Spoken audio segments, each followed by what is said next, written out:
about 5-round fight. You know, now UFC give you like crazy opponent. 5-round fight with me. You the best. Hey. You the best, and that's enough to take the fight.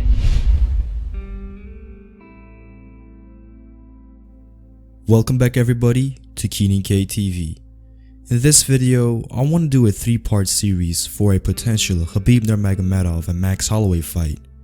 In this episode, I will be taking a closer look at how and why the Eagle Khabib Nurmagomedov could defeat Max Blast Holloway. This fight was so close to being made last year when Tony Ferguson pulled out and Max Holloway tried to fill in. Unfortunately, Max Holloway was declared unfit to compete and the fight got scrapped. Instead, we got Ali Quinta vs Khabib. Fortunately for us, the fight seems to be on the horizon if Max Holloway can get past Dustin Poirier in their rematch for the interim UFC 155-pound world title. So with that being said, let's jump right into the video. Now by the time this fight can happen, Max Holloway would have already fought Dustin Poirier, so he would have had his time to slowly get used to the 155-pound division. Now obviously a 10-pound difference from where he came from will definitely be healthy for his body, but at the same time, the things that made him great at 145 will be definitely greatly diminished at 155. For example, the ability to keep most of his opponents at the end of his reach, zone them out, keep them at a distance where they cannot come in, be the physically more imposing fighter, because at 155 he will be having guys who are cutting down from 185, so definitely he will not be having those advantages in terms of size. Obviously skill wise he will definitely become better at what he's doing, but the main difference is the people that he is fighting, and this could mean that his performances may be coming out flat. Now we can take a look at Renan Barão, for example, a guy who looked very good at the bantamweight division, and as soon as he moved up he started to look very bad. Not because he got worse overnight. I'm using the logic saying that okay, at this weight class he will be better because that is healthy for him, right? Because it is healthy. He moves up and he starts to lose and lose. Another good example is Benson Henderson. When Benson Henderson made the move to 170, all of a sudden his performances started to look flat. He started to lose. Another good example is John Milliker versus TJ Dillashaw, right? He had a couple good performances at bantamweight, but in the end that man was still a perfectly efficient flyweight. So as he moved up, he had to deal with bigger and stronger guys that normally he never had to deal with. And this opens up a new discussion. We can say by cutting that extra 10 pounds, Max Holloway can get the chance to fight smaller guys who are going to be having a physically tough time against him because he's the bigger guy. And this really magnifies his skill set and how he performs inside the octagon. So in the end, we can have a discussion about, okay, let Max cut down to 145 so he can have good performances, or are we going to let him fight people who are cutting down to 155 who are naturally a lot bigger than Max Holloway, which is going to make Max Holloway have a lot more trouble against the guys in that weight division because they're just bigger than the average featherweight. And that was something that, for example, Conor McGregor had to learn in the hard way. After defeating Jose Aldo, he jumps up 2 weight divisions and fights Nate Diaz at 170 and loses for the first time in the UFC. Now that is only an example, because for Max Holloway, luckily for him, he's fighting Dustin Poirier, who is another fighter that came up from 145. Now I am not saying that Max Holloway will be all of a sudden become a small guy for the weight division. Obviously Max Holloway, he's a pretty big guy himself. You couldn't really say that Khabib Nurmagomedov is just way bigger than him. They're essentially about the same size.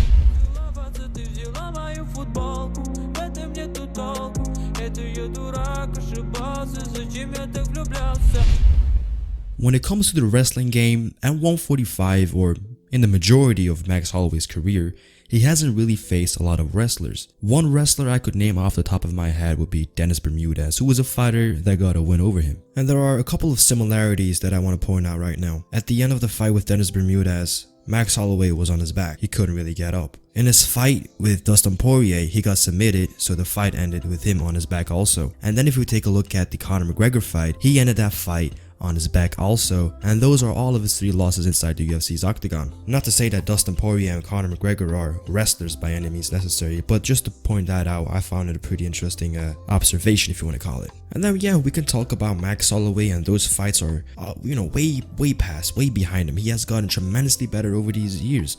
I completely agree with you, but what type of a wrestler has he fought since? I mean, the 2 best wrestlers in the division are Chad Mendes and Frankie Edgar, but he didn't face those guys, and even if he did, he still has that big size advantage over them. So for him to go in there and defend takedowns from, for example, Brian Ortega, Brian Ortega, by nature, he was never really the biggest of fighters at the 145-pound division anyway, and he doesn't really shoot him for a lot of takedowns, so I wouldn't really call him a big grappler, or obviously he's a great grappler, but I wouldn't say that he's a pretty good offensive wrestler to get the fight to the ground. And when he tried to shoot him for those takedowns, by the time that he actually tried to shoot him for those takedowns, he was already pretty much zoned out and he was getting picked apart.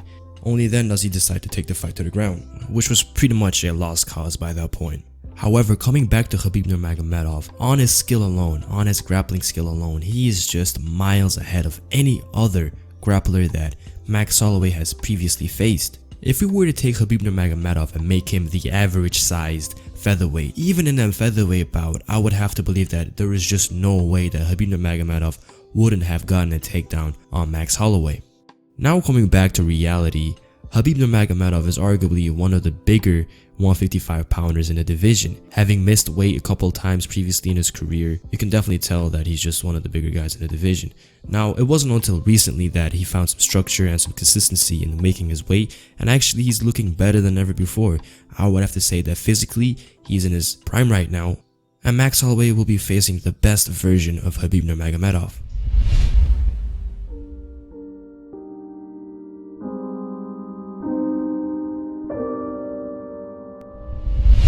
If we take a look at the striking game, then I think that we can all agree on the fact that Max Holloway is just a better striker out of the two. He has good footwork, a good enough high output, can stick behind his jab pretty well, knows how to fight on a distance, doesn't really smother his punches, he's pretty calm, cool, collected, and the thing that makes him even better is just his crazy stamina. He can just go all 5 rounds, keep up the pace that he set in the first round all the way into the 5th round. And he was able to beat these guys at 145 who were trying to match him in terms of the output, in terms of just trying to beat him in the striking game. With Khabib Nurmagomedov, we will have none of that. We know that Khabib is not going to be going in there and defeating Max Holloway in the striking game. So it is going to be pretty obvious from the get-go that Khabib Nurmagomedov will be needing to close the distance.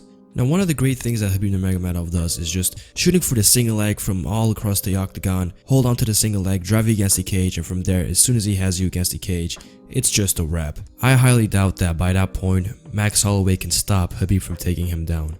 I mean, it is just a matter of time before Khabib can take you down. If it is not the first takedown, if it is not the second takedown, it has to be the third. If it's not the third, it's probably going to be the fourth. I mean, with Khabib, it just doesn't stop. Stuffing one takedown is not going to be enough. Max was never really the biggest of punchers to begin with, so I cannot give him, for example, the one-hitter quitter advantage that, for example, Conor McGregor had. When Conor McGregor can slip a good left hand down the pipe, that's it, that's a wrap, you're over. With Max Holloway, that's a bit different. He's not really the biggest of power punchers, he's just more of a volume puncher. He just puts the volume on you, he puts the pressure on you.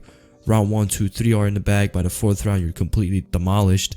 Alright, that's just how it works. It's kind of the same way with Khabib, but you know, just in the grappling realm. And let's just say if this fight happened a couple of years back, I would have to say that in the stand-up department, Khabib Nurmagomedov would have gotten definitely a lot more nervous and a lot more defeated in a way. But since then, he showed that in the fight with Ali Quinta, he showed that in the fight with Conor McGregor. He is still comfortable enough and he's not going to be panicking as he did early on in his career. So when Max Holloway is coming at him, popping those combinations, I think that he will be a lot more comfortable and a lot more focused. And that is definitely going to be helping him. Now, as soon as the fight goes to the ground, I wouldn't really know where Max Holloway stands from his back. I haven't seen him on his back recently. The most that I saw from him was just him defending a couple of takedowns from the cage, having a couple of clinch exchanges, Max defending a couple of takedowns from Brian Ortega. That was really the grand scheme of things. We haven't really sat down and said, oh wow, look at Max Holloway in this great grappling exchange. No, we haven't seen that. So when Khabib takes him down, not only will he be having Khabib Nurmagomedov on him, but this will be a 155 pounder. And this is just going to be a huge power difference that he's never faced. So all in all, I would have to say that this fight is definitely in favor of Khabib Nurmagomedov.